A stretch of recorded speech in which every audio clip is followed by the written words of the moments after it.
এখন আমরা দল নিয়ন্ত্রণ করেছি, আমরা ইনশাআল্লাহ দেশও নিয়ন্ত্রণ করতে পারব। বাংলাদেশ জামায়াত ইসলামীর আমির ডাক্তার শফিকুর রহমান বলেছেন, জামায়াত ইসলামী দল নিয়ন্ত্রণ করতে পেরেছে, ক্ষমতা পেলে দেশও নিয়ন্ত্রণ করতে পারবে। শুক্রবার দুপুরে রাজধানীর চীন মৈত্রী সম্মেলন কেন্দ্রে জামায়াতের রুকন সম্মেলনে যোগ দিয়ে এই কথা বলেন তিনি। জামায়াত আমির বলেন, পৃথিবীর একমাত্র অসাম্প্রদায়িক ধর্ম ইসলাম।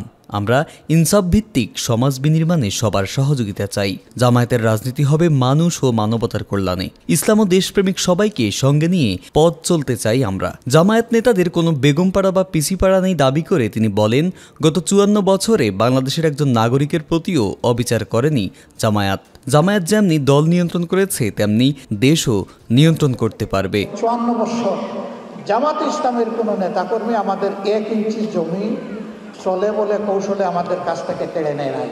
আমরা আশা করি এই দলের হাতে আল্লাহ যদি দেশ পরিচালনার দায়িত্ব দেন, এখন আমরা দল নিয়ন্ত্রণ করেছি, আমরা ইনশাআল্লাহ দেশও নিয়ন্ত্রণ করতে পারব। এ সময় ডাক্তার শফিকুর রহমান আরও বলেন, আমরা এদেশের মানুষ ও মাটিকে ভালোবাসি। এজন্য অনুকূল প্রতিকূল সব অবস্থাতেই আমরা এদেশেই আছি।